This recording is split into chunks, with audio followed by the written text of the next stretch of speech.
Okay, we're beginning on Masechet Eruvin at the bottom of 44b, and then we'll cover 45. A lot of really interesting topics. We're going to start off just about the human chain. We have a few last things to talk about. Then we'll talk about a very interesting and relevant topic about a rescue worker who has to go outside of the Tichum in order to help someone. This is relevant today, like someone who's an ambulance driver, Hatzalah driver, and so then he has to get to the hospital. Then is he allowed to get back home? So that that involves doing melacha for the purpose of getting home, but it's related to this: someone leaving their tichum, and then what? Are they stuck there? Can they come back? We'll see two opinions and a contradiction within the Mishnah. Then we're going to talk about the laws of war on Shabbat. There's a whole history here, and there's some very interesting insights and cases. Then question is, does a traveler near a city require intention to make his tichum like the city dwellers? A special law about a traveler: if he's close to a city and he sees it, then he can say, listen, I want my place to be in the city, even though he's not actually there. And so how does that work? We'll see two opinions. And then finally, does a sleeping traveler acquire tichum? He's sleeping in a place, he doesn't know that Shabbat started because he's sleeping. Just by him being there, does he have a tichum and 2,000 amot around him? Or because he wasn't aware of Shabbat starting, does he have no place? And then therefore he can't walk more than 4 amot. And then comparing him with an ownerless item that's just found somewhere, has no owner, can that item be moved outside of itself, beyond 2,000 amot from where it is, from the person who finds it? Okay, so a lot of interrelated topics, but let's get started and we'll come back to the outline as needed. Okay, so back to the human chain, which is that a lot of people can get together and form a partition, a wall, and then people inside would be able to carry, according to Rabban Gamliel, who says that even if you're outside of a tichum, if walls all of a sudden are created, then you can walk within an enclosure. So an enclosure means even if it's made out of human beings. So we'll have a few cases where they actually did this. There was a wedding. We don't do weddings on Shabbat, but often they did weddings on Friday and then or afternoon, and then they would have the party going into Shabbat. So they needed more water, and so they brought it from a public domain. So they had a bunch of guests, and they all lined up, and then made a path from the tent where they were celebrating to the river, and they brought it in. However, Nagdinuhu Shmuel was against them doing that. Amar, im amru shelo midat, yomru ladat. We saw a distinction yesterday that depends on if they are aware or not. If the human beings are aware that they're being used as a partition, it's not allowed. They can't. Then they can't do it because then they're knowingly making a partition. But if you just tell them, hey, can you stand here just for a picture? Well, you can't take a picture either. But I just want to see you all in a line. And so they're standing there, and they don't know why they're standing there. And then you say, oh, you're all standing there. Let me carry this. That's okay. But Shmuel said, in this case, you're telling them why they're doing it, so don't do it. Second story, there were some flasks lying around in the marketplace, but they were, people dumped them, but they were worth something. They were usable in the Mechoza. That's the big city. That's the suburb of Ctesiphon, a major capital of the Persian Empire. Rava lived there, and when Rava came back from his pirkeh, Pirka is the big public lecture that the rabbi of a city would give on Shabbat and Yamim Tovim, and often had a lot of people would come and to the Pirka. I wrote a whole section about this in my book. And so the crowd was all there, and since it was such a big crowd, they actually created a human wall. And so the people on the inside, they picked up some of the flasks and were able to carry them home, even if it was outside the tichum, because they had the human wall. So, and Rava was okay with that. לשבתה חריתי באי איילינו, ועשה להודה ועלה כלדעת ואסור. But then the next week they wanted to do it again. And then Rava says, no, you're not allowed to do it. Now, because you're making a pattern out of it, then people think now you're doing it on purpose. And then the people around you are going to know that they're being used as a partition. So you can't make a regular a habit out of it. And the last case, Levi a'ilule tibna ze'iri aspasta rabsimi bar chaya maya. And so these three different rabbis were brought straw and fodder and water using human walls. And because in those cases it was a one-time event or the people didn't know, and so that's okay. So this is a halacha l'maaseh that technically you could make a human partition. The problem is that the limitations are so great, they have to not know about it, and you can't do it often, that in practice, I've never seen anyone actually do anything like this. All right, but that's the end of the human chain issue. All right, so next, we're going to see, talking about rescue workers, we're going to see two opinions. Let's look at the Mishnah first. Matnitin, Mishi asa b'rshut v'amru lo, kevar na'asa ma'aseh, yesh lo alpayim ama lechol ruach. So someone is called to come in and help, and so he left his Techum Shabbat for good reason. There was a fire out in the forest. So the firefighter goes out there, he leaves his Techum, and then when he's on the way, they said, oh, they already put out the fire, we don't need you anymore. And so now he's stuck. So the halacha is, technically, by the letter of the law, he would have only his 4 amot, because once you go out of your eruv, once you go out of your techum, outside 2,000 amot, then you can't move, only your personal space of 4 amot. But for rescue workers, we're especially lenient.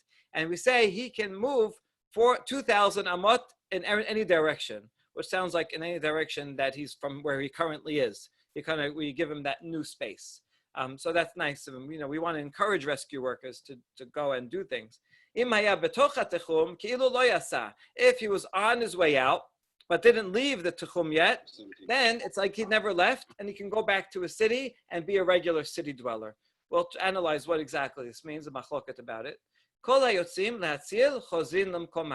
Anyone who goes out to save someone, we'll see, it adds to battle here, that the Gemara is going to say, can go back to his place, which sounds like even if you go out to the forest and, far away, then you're allowed to come back home. The Gemara was going to say if you go out to battle, which you have a defensive battle, something you need to do on Shabbat, then you can come back home and you can violate the Techum there and back, right?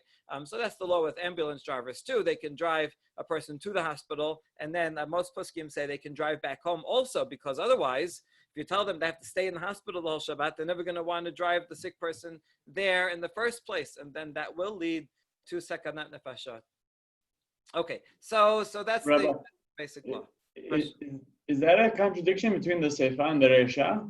It is, yes, exactly. That's what the Gemara is going to ask, because the Seifa sounds like you can go back home, no matter how far it is.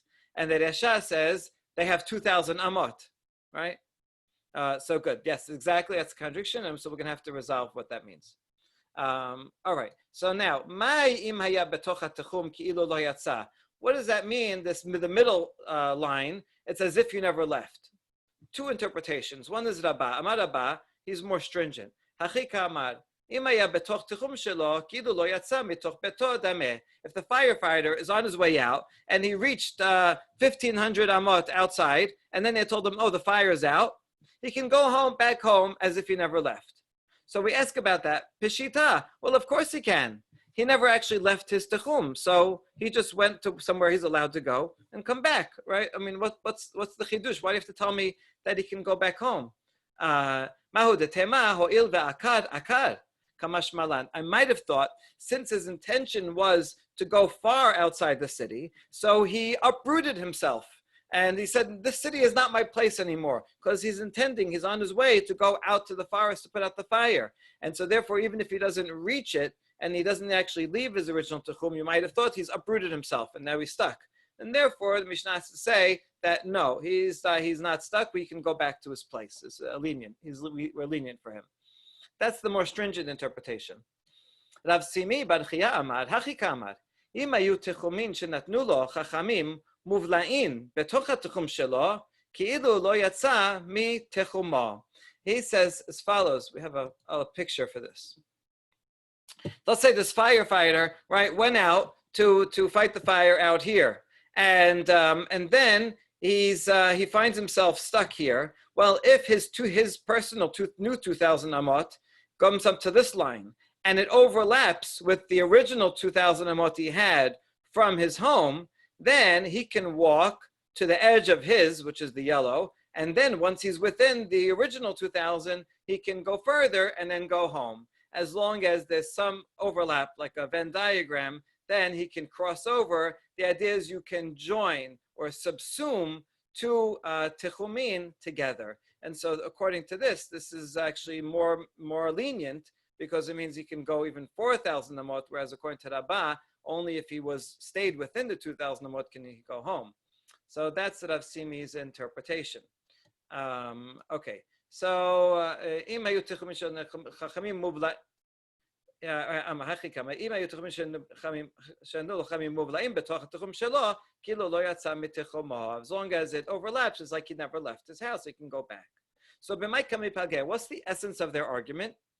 Mor sabad habla'at techumin milatahi, or mor sabad lab milatahi. One said, the second of Simi says, that you can subsume Shabbat limits tichumin together, and two overlapping tichumin, you can join together and then go from one, continue to the other. And Abbas says, no, you can't do that. Once you're in a new tichum, then that's a new one. And so you can only stay within the same one he had before. All right, so that's the two opinions we had here, Rabbah and Rav Simi. We're going to have two challenges to Rabbah's stringent opinion. One from a case of a cave, and one from an opinion of Rabbi Eliezer is 2 cubits, which we'll explain in a second. And then we'll discuss the contradiction within the Mishnah that David pointed out. Is it only 2,000 or more? And we're going to resolve it by saying that only a returning warrior can do more than to the 2,000 anywhere, or only a returning warrior who lost the war can do more. We'll see why it makes a difference if they won or lost the war. Okay, so here's now for the first question to Rabbah. Really, Rabbah, do you not agree with the concept of subsuming techumin? This is a little bit of a complicated case, but an interesting one. Apparently, everyone agrees that this case is okay. So if you have a cave, right, it's a cave underground here, and you started Shabbat in the middle of the cave. That's your home spot. שבתוכה 4,000 ועל גגה פחות מ4,000 אמה. On the underground has 4,000 amot, but above ground it's less than 4,000 amot. You have to imagine that somehow it kind of curves in at the bottom. ועל גגה, or curves out rather. Okay, we'll see why this is important. Then wouldn't you be able to walk inside of it and outside of it 2,000 amot? Okay, let me explain the case because it doesn't fully explain it here. So here's the law. If you're inside this cave is all enclosed. The law about if you start in an enclosed place, then that enclosure doesn't count for your techum. You can move 2,000 amot beyond that. So let's say you're in a city with walls, right? So you can walk anywhere in the city, and then you can walk outside the walls of the city a further 2,000 amot. That's the law, that's the general law, right? That we know. So imagine this cave is an enclosed area. So I can walk anywhere in the cave, and then from the entrance of the cave, this entrance, I can walk 2,000 amot more. And from this entrance, I can also walk 2,000 amot more. Okay, so far so good? Now, not only if I'm outside here, not only can I walk 2,000 amot this way, I can walk 2,000 amot in any direction, including going up on top of the cave and walking on the little hill that's on top, and I can walk 2,000 amot this way. And similarly, if I go out of this entrance, I can walk 2,000 amot in any direction, including here and including back towards the other one. So here's the law. As long as the thing here total is a little bit less than 4,000 amot. So because of that, since there's overlapping tichumin, my tichum here overlaps with the tichum coming from here, Therefore, look what I can do. I'm allowed to walk from all the way here, 2,000, another 4,000, and another 2,000, 8,000 amot altogether in this case, right? Which is pretty amazing because usually you can only walk, and all that's above ground, right? Because I have a space below ground where I could walk, I can walk above ground that entire area. This reminds me of Disney World. They say Disney World is as big underground as it is overground. There's all kinds of underground tunnels where they, bring the garbage. They don't want any trucks to be seen on top. So there's a whole world under there with for maintenance. And if that's true, I don't know if it's true, right? Then you'd be able to theoretically carry there in terms of Tichum Shabbat. Okay, so this is a case where you see that we apply the concept of Habla'at Tichumin, subsuming two together and continuing from here, overlapping and then continuing. And it seems that everyone agrees with this case. So Rabbah, could it be Rabbah doesn't agree with the concept of Habla'at Tichumin? Doesn't he agree with this case? Okay, that's the question. Amar le, Vela shani lach ben hecha de shavat ba'avir mechisot be'ojom, lecha de lo shavat ba'avir mechisot be'ojom. Rabbah says there's a difference between whether I was in it when Shabbat started or not. In this case, I was within the cave when Shabbat started, or I put my meal there. So I started in an enclosure. However, in a case where I was not within it on Shabbat, and that's the case of our Mishnah, right? When I leave, I go out, and then I have a rescue worker, and then I find myself out there. And so I didn't start Shabbat within it. That's a different story. So I only apply subsuming Techumin if I was already within it before. All right. So hold on. Is that true? And really, if you didn't have acquire the partitions before, then you don't have subsuming. And now I'll have the second question. Now, so there's a second question from our outline. This is Mishnah coming up soon in this parak. Rabbi Eliezer omer shetayim yikanesh shelosha lo yikanes. My love, Rabbi Eliezer letamed amar vehu beemsa. Varba amot yihavu leRabbanan keman dimivla'an damu v'kama yikanes. Alma havla'at tichumin miletahi. I believe we have a picture for this also. Okay. No, we don't. All right. So this is Rabbi Eliezer. He has two opinions that are relevant here. One is that when we say someone in the middle of nowhere has 4 amot, that's 4 amot altogether, 2 on one side and 2 on the other side. He can't, right? That's it. It's a 4 amot diameter, only 2 amah radius. That's a chumrah. But he has a kula, which is that, let's say I'm outside the Tchum Shabbat, right? I left 2,000 amot, and that's my border. And now I'm a further 2 amot outside the border. Well, he says you can use your personal space of 2 amot, as long as that ends within the 2,000 amot. I'm allowed to use my 2 amot, cross over into the 2,000, and once I'm in the 2,000, I can go back home. So you see that Rabbi Eliezer does have the concept of joining together, subsuming techumin. There you go. So this is a good proof. So Rabba, why do you disagree with it? Amar Rabba bar Chanaan l'Abaye, umed Rabbi Eliezer kamotav le'lemor. He says, hold on, you're bringing a question against Rabba from the single opinion of Rabbi Eliezer. He's just a minority opinion. Amar le'in deshemi ali minei demor ad kan la pelige Rabbanan le Rabbi Eliezer ela dvar hareshut aval dvar mitzvah module. Says, yes, I do, because I have a tradition that all the rabbis agreed with Rabbi Eliezer. And they only argued with them if I left the Tchum Shabbat when I didn't have to. I wasn't going to rescue someone. I was just going for whatever reason, and I wasn't allowed to. And so if I left for that reason, then Rabbi Eliezer is mekel and says you could use subsuming. But everyone agrees, even the rabbis who disagree with Rabbi Eliezer, everyone agrees that if I left for a mitzvah purpose, then I can come back and I could subsume the limits. So that is a question against Rabbah, and this is not answered. Okay, but that concludes that section of the rescue workers on Shabbat, and the two opinions and the challenge we have to Rabbah's opinion, which sounds like we would be left with the lenient opinion, which is you can subsume 2 overlapping tichumin for that purpose. Okay. Oh, we finished this. Now we have the contradiction within the Mishnah. It comes next. So the last line says, anyone who goes out to rescue can go back to his place, which sounds like no matter where you are, even if you're very far away. But the Resha, the beginning, the first step statement says, whoever goes bishut, right, and yes, right. He can go 2,000 amot.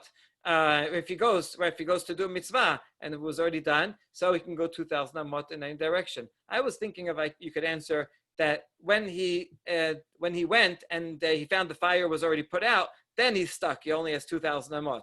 Whereas if he went and actually put out the fire, then he can go back. I don't know, because that there is a distinction there. Okay, but the Gemara doesn't make that distinction anyway. The point is that Resha says only 2,000 amot, and the Sefer says he can go back home no matter where he is. That's the contradiction. So what are we going to do with this? Amar Rav Hu Yehuda, Amar Rav, Shechozrin Bichle Zayin Limkoman. This is most rescue workers can only walk 2,000 amot from wherever they are, wherever they did their rescuing, except for a warrior who has weapons with him. He is allowed to bring his weapons all the way home, no matter how far it is. Okay, that's what he said. Now we're wondering, Umay Kushya, why are you saying it only for the warrior who's returning? Why not say anyone who's going to save is different? I mean, that's also a difference between the Resha and the Sefer. Kol hayotzim lehatzil chozin koman. It sounds like rescue workers in particular can go back home. The top case was not actually about rescue workers. He went for other reasons besides rescue workers. For example, to testify about the moon. If it's the time for the new moon and you're looking up and you see the new moon, so you're a witness. So then you should go to Jerusalem to testify, says I saw the new moon. But that's less important than rescuing someone from a fire. Or saving someone from battle. So maybe in that case, you can only have 2,000 amot if you're just a witness, whereas if you're a rescue worker, then you can go all the way back home. Why don't you say an answer like that, which is kind of what it says? That's the question. Okay, Elai kashya hakashya. But rather, this was the difficulty that Rav had in the first place, and that's how he got to his answer. Ditnan. Barishona lo hayuzazin misham kol hayom kulo. It's from a Mishnah in Rosh Hashanah, which we just learned.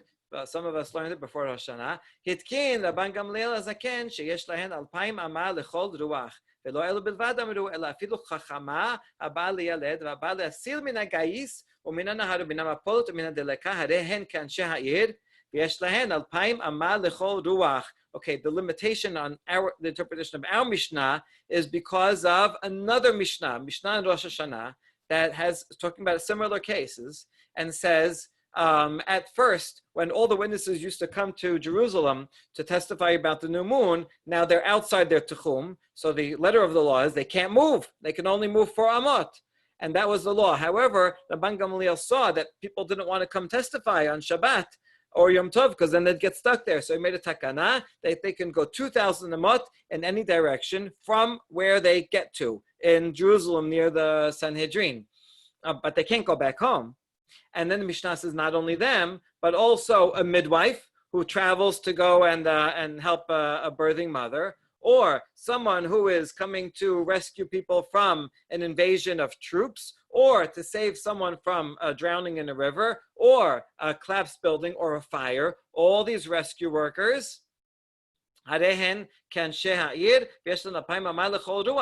acquire a new place where they are, and they have 2,000 amot from where they are.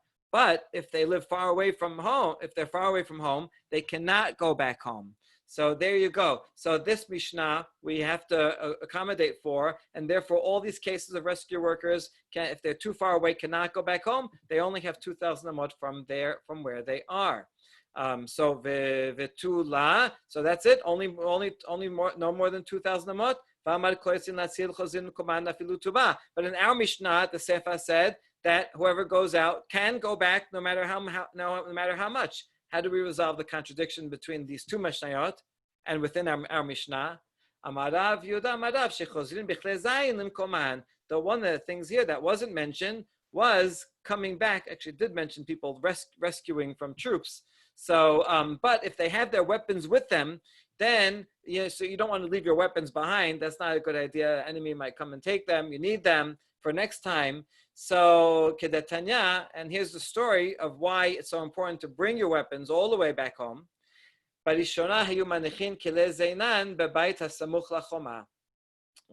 At first, when this law was not put into place, and they were limited in how much they could carry, so they would bring their weapons and put them in the nearest house they could, right, when they got back to civilization, back to the city, and everybody would put their weapons in that one place. And so that way they would carry them as minimal as possible. One time they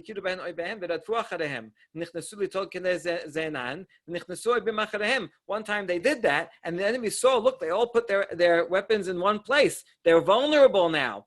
And so then the enemy came after them again, after they already finished the fighting, and they all went inside that one house to get their weapons, and their enemy came right in after them. From the havoc of people trampling each other within that house to get their weapons, the Jewish people killed themselves more than the enemy killed them. And from that time on, they said, all other rescue workers can walk 2,000 amot from wherever they get to. That's enough. They can enjoy Shabbat in their new place. But warriors coming back from a war, it's very important that they have their weapons with them and that they be ready just in case anything else happens, so they can travel as far as they want back home. Okay, good. Another version, variant on that answer.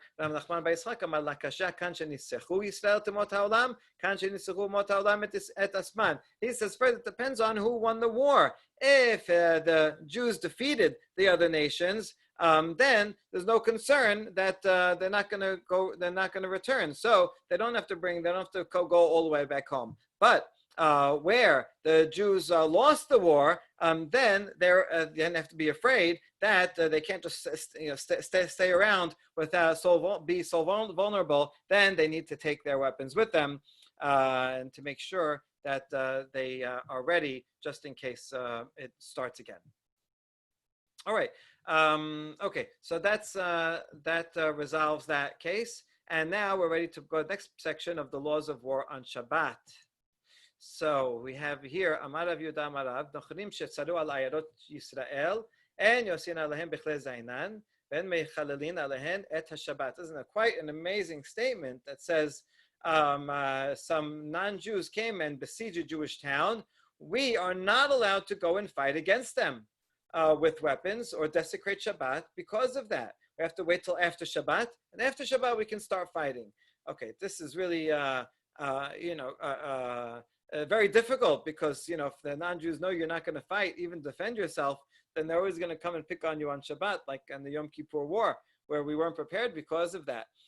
But this actually does reflect a very ancient law that we find in Second Temple times, where some groups of Jews did not fight. We know during the time of the Maccabees, there was a group called the Hasidim who refused to fight on Shabbat, even to defend themselves. And Antiochus and his army got wind of that, and they came and just wiped them all out on Shabbat. And Yehuda Maccabi says in the book of Maccabees, saw that and said, this is impossible. If we follow that, we're going to lose all the time. So we have to fight. We have to fight on Shabbat.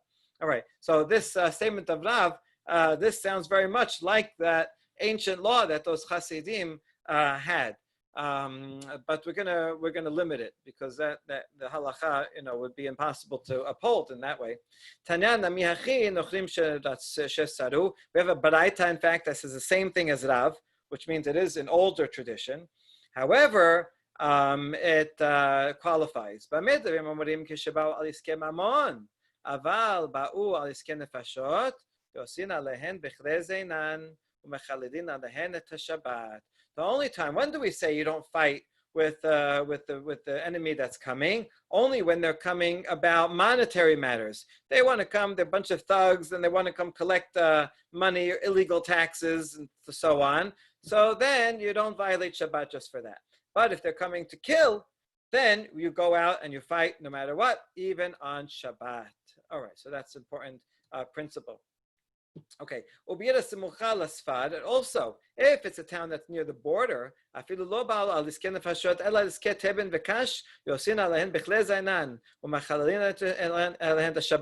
further qualification, if it's a border city, then even if they're coming and just making a big deal out of hay or straw, which you just give them. But a border city is key because if they take that over, if that becomes weakened, then they have a foothold and they can threaten the rest of the country. And so you go out and fight on a border city, no matter what the circumstances. אמר רב יוסף בר מיניומי, אמר רב נחמן, ובבל קהילה סמוכה לשפת דמיה, ותרגומה נהר דעה. And furthermore, it's not just the borders within Israel, but even outside the land of Israel, the city of Nehar De'ah was near the border, and even that was a protective border city. And if they went and got Nehar De'ah, then they would keep going and bother other Jewish communities. And so even that is considered a border city. And then we're going to prove that border cities are very important from David HaMelech, who also was once attacked at a border city and had to fight back. דרש רבי דוסטאי דמנבירי וידכתיב ויגידו לדוד לאמור הנה פלישתים נלחמים בקהילה והם השוסים את הגרנות. So one time the Pelishtim were going against the city and they were stealing grain from the threshing floor. And David had asked, what should we do? Tena ke'ila ira semucha lesfaraya. We have a braita that this was a border town. And even though they only came to get some straw, as it says, they came to the threshing floor. And so, we would we violate Shabbat just because, just to save some money? No, we wouldn't. But yet, Uchtiv vayishal David ba'Hashem lemor halech v'keti b'Pelishtim ha'ele v'yomer Hashem al David lech v'kita b'Pelishtim v'oshata et kili'ah. Yet when they asked, said go, and yes, you should fight because it was a border city. So therefore, it's not about the money. Now wondering what was the question? Why do you have to ask? They were asking, or how are they asking? They're asking the Urim v'Tumim. But why are they asking the Urim v'Tumim whether you should go and fight? This is a question for the Sanhedrin, right? When you have a Melchemet Reshut, one that's not threatening the whole nation, but you can, as a decision whether you should do it or not. So you go to the Sanhedrin, and you had the court of Shemuel was there, and so go inquire of the Sanhedrin. Why is he asking the Urim v'Tumim? And no, rather, he wasn't asking if he should go or not, but rather, ela imaslach, ila maslach. He wanted a prediction of whether he was going to be successful. And we can learn this from the answer, which says, go and you will save the city, so you'll be successful. And so that was the answer. And therefore, we learned that border cities are very important, and you can fight for them even on Shabbat. All right, so that was a very interesting and important tangent. But now we get back to our topic of Eru, of Tichum. And now we're going to deal with the case of a traveler who's near a city. And normally, in the best case scenario, he says, oh, look, that city is another 1,000 amot away, but Shabbat's starting now. I have intention. Behold, I have intention. My place is going to be within the city, like the city dwellers. And therefore, I can walk throughout the city and 2,000 amot all around. So he doesn't have to have a meal there. He doesn't have to be there. But this traveler is allowed to do that. So everybody agrees with that. The question is, does he travel near a city require specific intention, or can it be implied intention? Rabbi says, yes, he needs specific intention. He's more machmir. And Rabbi Yehuda says he doesn't need it. And will attempt to prove for Rabbi Yehuda, although it will be rejected. Okay, so here's the case in the Mishnah. מי שישב בדרך ועמד וראה, הרי הוא סמוך לעיר, הואיל ולא הייתה כוונתו לכך, לא ייכנס, דברי רבי מאיר. So if someone's sitting at the side of the road, and he didn't realize at first that he was so close to the city, but then he stands up after Shabbat started, and he says, oh, look, the city is right there. But he didn't have that in mind when Shabbat started. So poor guy, he cannot enter the city. He's stuck there in the wilderness because he thought he was far away from the city and didn't have intention that that would be his place. It's no good. That's what the Meir said. The Yehuda Omer, he kanes. אמר רבי יהודה, מעשר היה ונכנס לביטחון ולא מתכוון. And so Rabbi Yehuda says he can go in, and he even has a precedent from Rabbi Tarfon who did such a thing. So even though he didn't realize he was close to the city, and therefore did not have specific intention, since we assume that if he knew, he would want his place to be in the city, so we say that's enough, and his place is in the city, and he can walk in there. All right, let's see what the story was. Tanya Amar Rabbi Yehuda, we have to get a more full version from the Braita. מעשה ברבי טלפון שהיה מהלך בדרך וחשכה לו, ולן חוץ לעיר. Rabbi Tarfon, it got dark, and he didn't reach his destination, so he slept outside the city. In the morning, the shacharit mesahudo ay bakar. Some shepherds are out there, and they see him sleeping, and so they wake him up, and they tell him, Amrulo Rabbi, areha yer lefanecha, hikanis. So they said, look, you're right near, you don't even see, the city's right close. You're close to it, you can go there. And he did, he went to the city, and he was there, everybody was happy. They had a special scholar in residence, almost not in residence, but he was in residence, and he taught the whole day. So that seems to be a proof for Rabbi Yehuda's opinion. So isn't that a good proof? What's the opposite? What's Rabbi Meir going to say to that? So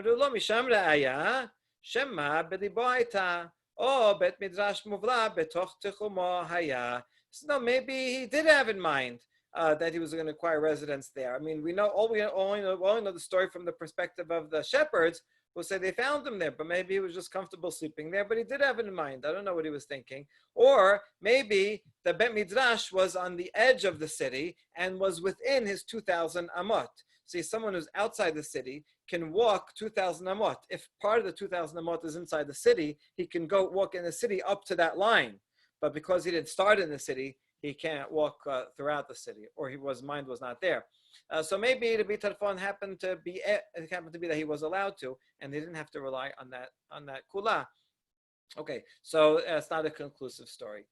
All right, so that's the end of that discussion. And now we're going to talk about the sleeping traveler acquiring a tuchum. I mean, this person, the person here, at least was awake. So he gets at least 2,000 amot around him.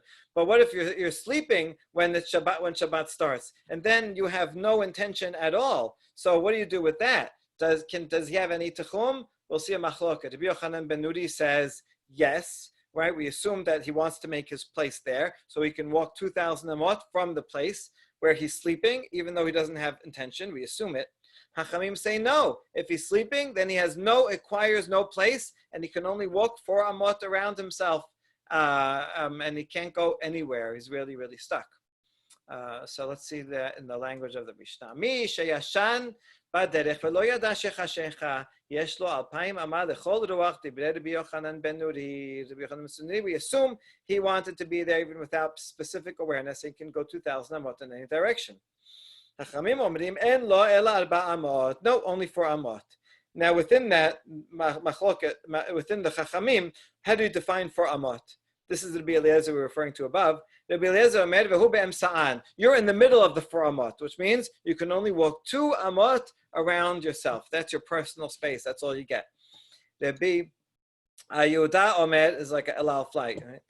Rabbi Yehuda omer, any airline, I didn't mean only El Al. Le'ezer ruach sheyirseh yelech. Rabbi Yehuda says, no, the 4 amot is any direction that you choose, but not in 2 directions. Okay, you can go from here 4 amot east, but then 0 west. But at least you can choose which way. And once you decide which way you want to go, you can't change your mind and go in a different direction. If you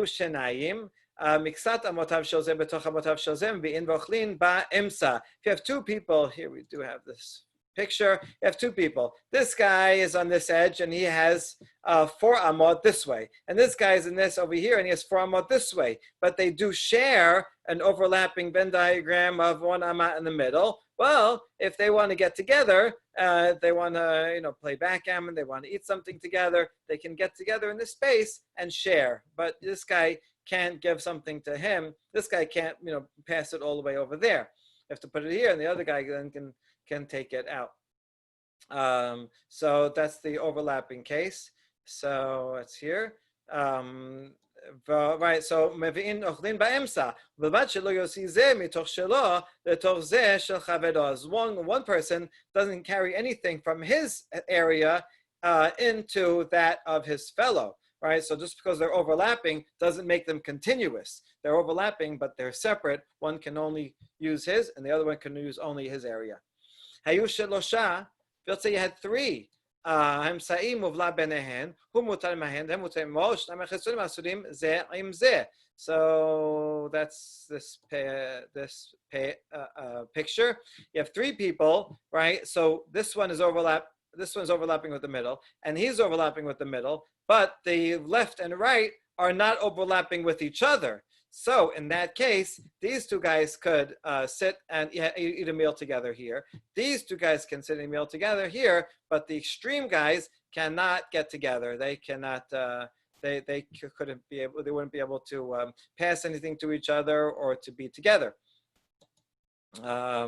Okay, and so these are the logical derivations, and then Rabbi Shimon has another parallel case. Amar Rabbi Shimon, למדבר דומה לשלוש חצרות פתוחות זו לזו, ופתוחות לרשות הרבים. ערבו שתיים עם האמצעית, היא מותרת עמהן והם מותרים עמה, ושתיים החיצונות אסורין זו עם זו. Okay, we had a case example from Eruv Techumin, but we could apply the same thing with Eruv Hatzerot. So if we have three courtyards rather, and each courtyard is open to each other, and they're all open to the Reshut Harabim. So since they're all open to the Reshut Harabim, so I can't just carry even within each one, I need to close them off. And they're all separate domains.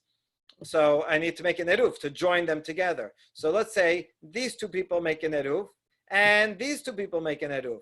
Well, that's very good. So now this guy can carry here, and this guy can carry here. The left guy can carry the middle, and the middle guy can carry to the left. But the one who is on the left cannot carry all the way to the guy on the right because that's only two separate techumin, and the techumin do not overlap for those people.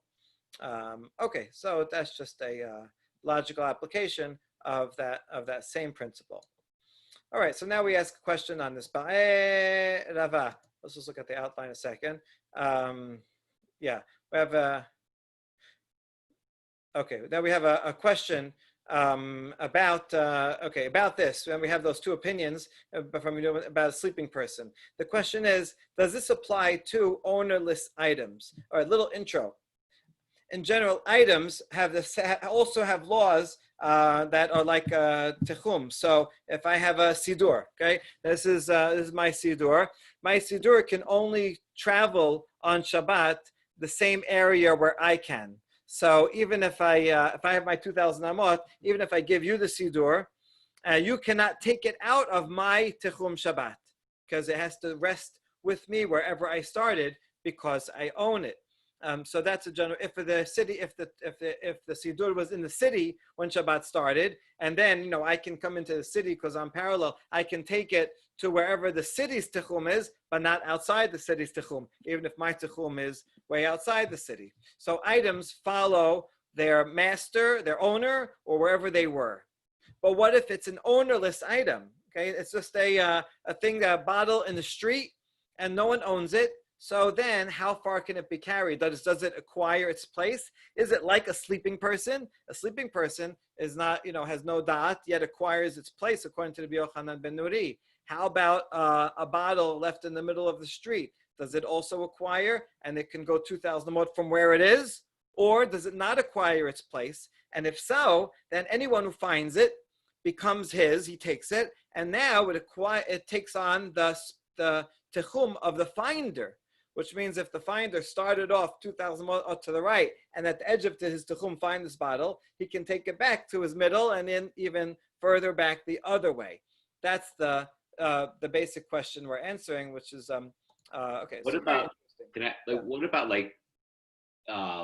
how would you define communal property, like a book from the shul or like a library book? Is that very good? Great question, and that's going to come up also in the terms of a communal well. So that's right. If a communal well, then it goes from where the city is, the community where that community dwells, and so that would be its place, and it can only go 2,000 amot around that place.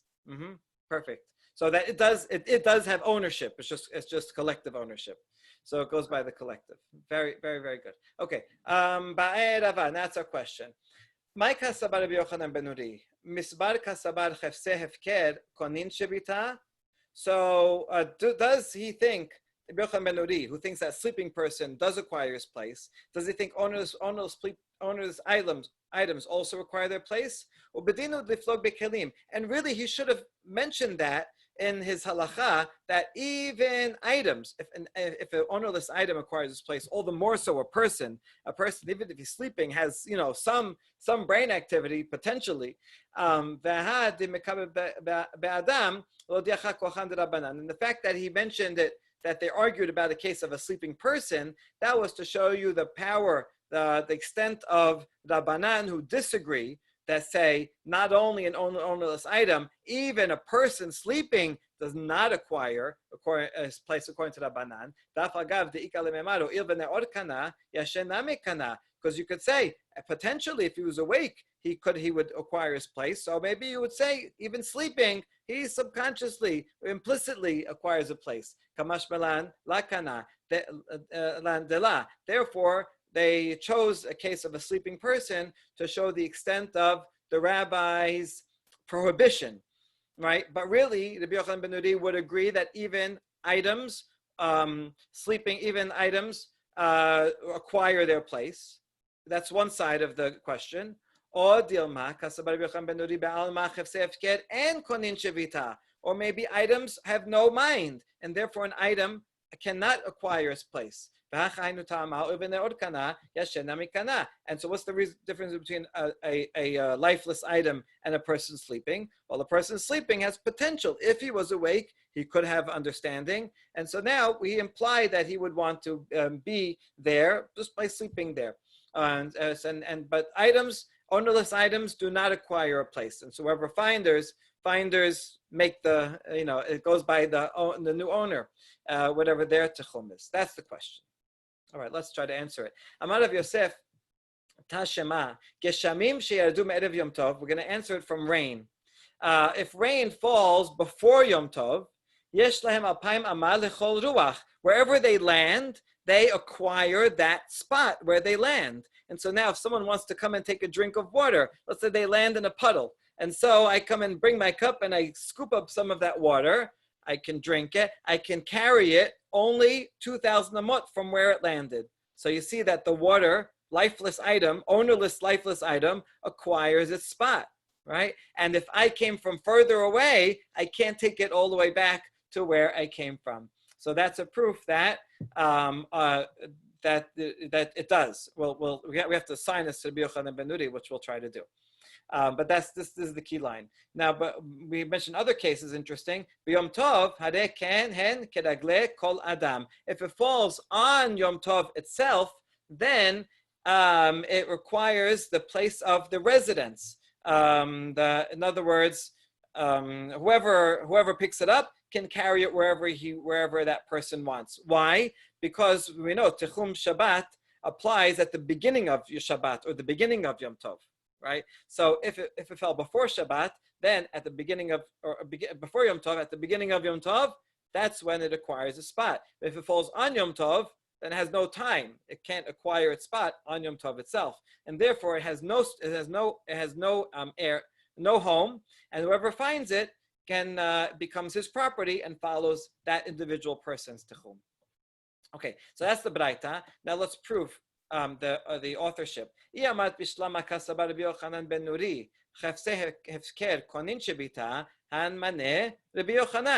you say, like the first option, that Rabbi Yochanan ben Nuri thinks ownerless items do acquire their place, and then the first opinion, this opinion here about the rain that fell before Yom Tov would be his opinion, and everything would be fine. So this works well. If you say the opposite, it won't work well. If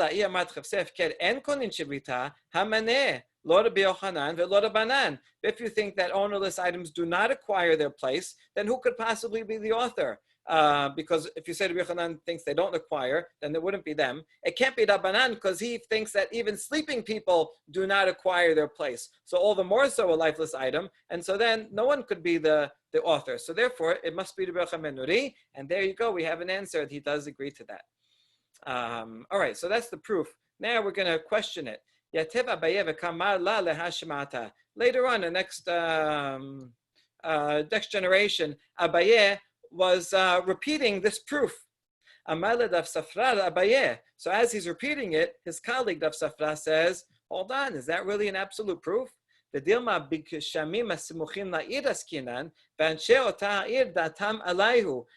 it's rain that fell near a city, and therefore the inhabitants of that city collectively says, that is our rainwater. I mean, you can imagine, today with, different countries and neighboring states, when they're near water resources, each one makes a claim to that river, to that water resource. So even if it fell a little bit outside the city, so maybe it's claimed by the city. And so that's why it can be moved around, right, 2,000 amot in any direction from the city because it belongs to the residents of that city. But it doesn't acquire its own place. It's rather because of the intention of the city dwellers that said, this belongs here, maybe. And therefore, right, it wouldn't be that ownerless. It's not ownerless. The people of the city are claiming it. So he said back, no, you don't, that can't be true. That you can consider communal ownership like that, because from the following Mishnah, Titnan bor shel yachid keragle yachid. This Mishnah is going to give all the possibilities. If you have a cistern in the middle of wherever it is, if it's an individual ownership, that's my cistern, I own it on my land, then it follows my feet. Wherever I am, that's where the water in that cistern can go. Okay, even if you draw from it, you can only bring the water wherever I'm allowed to walk. All right, so that follows the owner. That's owned. If it belongs to a city, communal property, then it can walk wherever it can be carried wherever the city dwellers are allowed to walk. So throughout the city and 2,000 amot around the city. How about in the middle of nowhere? Shel ole bavel. If it's out on the highway and it's there for the pilgrims who come from Bavel to Eretz Yisrael, so it's meant for anyone who's going to walk by. It doesn't belong to any particular person or to any particular city, but it belongs to the public, everyone who's walking by. Well, then that's ownerless, and anyone who picks it up can carry it according to their own eruv. Okay, that's the Mishnah. Now we have a Baraita that contradicts. Betanya, bor shel shevatim, that's the same thing as Ole Bavel, the cisterns of the tribes as they were traveling. Yesh lahen alpayin amah lechol ruach. That now it says that you have 2,000 amot in any direction, which sounds like from the water source, and that's not the same as from the person that drew it. So kashyana hadadeh. We have a contradiction between this Mishnah and this Baraita. Ela shema mina ha Rabbi Yochanan ben Nuri ha Rabbanan. And so it must be that way to resolve this is that this source, which says that the water can be carried 2,000 amot in any direction, which is, in other words, this source here, that it goes by the water drawer, that's Rabbi Yochanan ben Nuri. And so therefore, ownerless items acquire residence. And this source that says that it follows that it goes by the item itself, that would be Rabbanan, who say that an ownerless item does not acquire residence. No, I'm sorry, you have to say the opposite. Rabbi Yochanan ben Nuri, so yeah, that's what that states. The water that does not belong to any particular person is like the one who draws it. That's the first one, right? That's according to the rabbis, because right, they're the ones that say it does not acquire its own spot. That's the point. It does not acquire its own spot. Whereas the one who said here, it says this is Rabbi Yochanan ben Nuri, because they say that the water that's there ownerless water acquires its own spot. That's the point, right? Ownerless water does acquire its own spot, and therefore it can only be carried from 2,000 amot around itself. And so what do we prove from here? That according to the Yochanan ben Nuri, ownerless water does acquire its spot, and it doesn't go by communal definition. All right, so we've reestablished Rabbi Yochanan ben Nuri's opinion that yes, it does. And so last point, so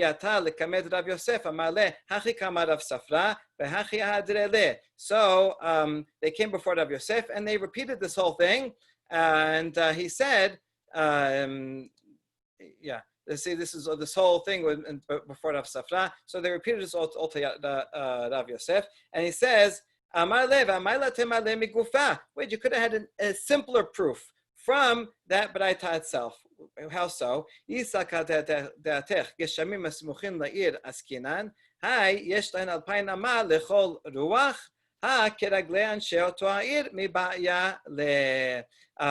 that original Baraita, just show you,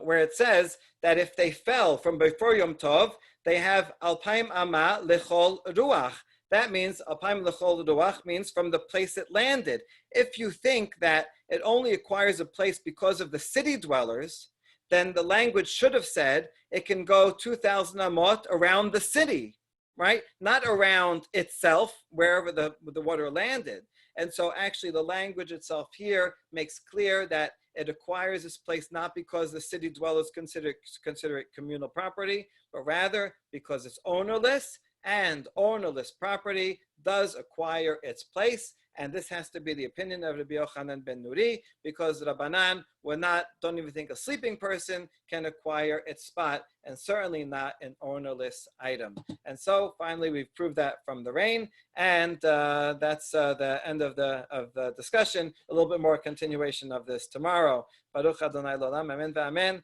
Thank you all for joining.